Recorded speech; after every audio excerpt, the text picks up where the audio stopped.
Sadly for you all, he was not the thin line, but I am the formerly thin line. Not so thin anymore. Oh, that's gone long ago, thank you.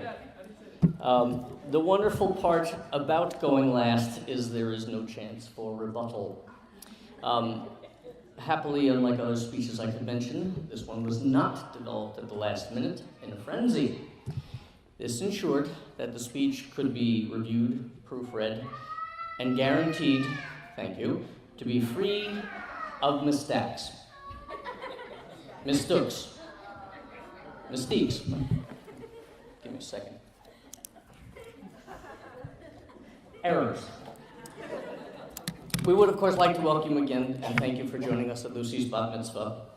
These opportunities to celebrate don't come up terribly often, and it's a great chance to gather with you, our friends and our family, to acknowledge these important milestones. There was a happy coincidence for the speech, anyway, yesterday. We read, as you have heard, in Parshat Shemot, in which, among other things, we see an extended dialogue carried on between God and Moses, who is the future leader of Israel.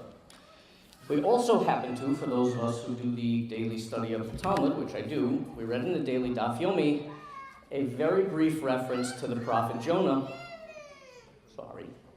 Again, a brief reference to the prophet Jonah and his mission to Nineveh to urge the citizens to repent.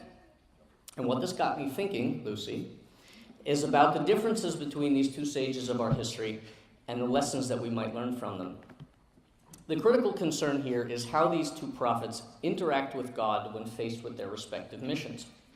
Neither Moshe nor Yonah are terribly pleased with their assignments, to say the least, but the approach they take to responding to God are completely different. Moshe enters into a very lengthy dialogue with God. According to the Midrash, this debate went on for a full week. This is the famous story of the burning bush in which God and Moses are basically going back and forth about Moshe's job to go lead Israel. He argues, Moshe does, that he is not the man for the job. He's laying out physical, spiritual, emotional reasons why he is unfit to lead Israel out of Egypt and into this new existence as the chosen nation of God. Now, God is angry at certain points during this dialogue, but he is also patient. He allows Moshe to freely express his concerns and his fears. Now, when we turn to Jonah, by contrast, his interaction with God could not be more different.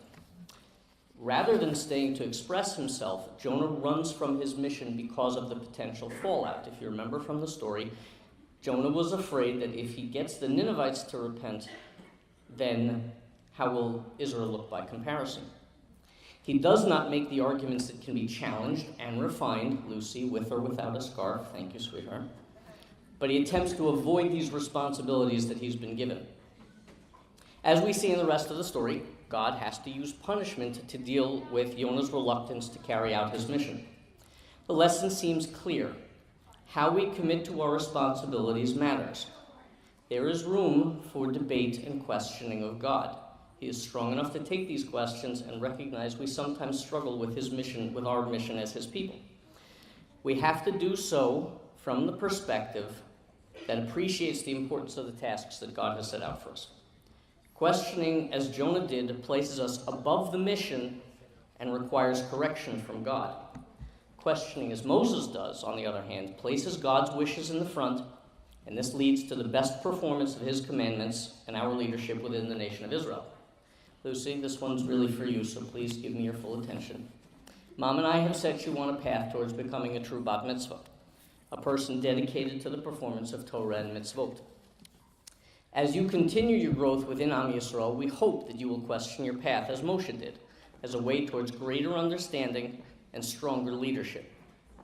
I want to, of course, extend appreciation to our family, to my parents, Peter and Vera Sokolow, to my in-laws, Judy and Stuart Berman, to all of you, my brother, Michael and Arden Sokolow, thank you both, to our siblings, which was next on my list, I want you to know, to Melanie and to Juliet, wherever she may be running without shoes.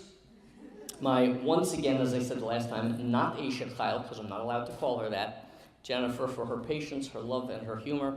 Thank you again for joining us. We're glad you could join us to celebrate.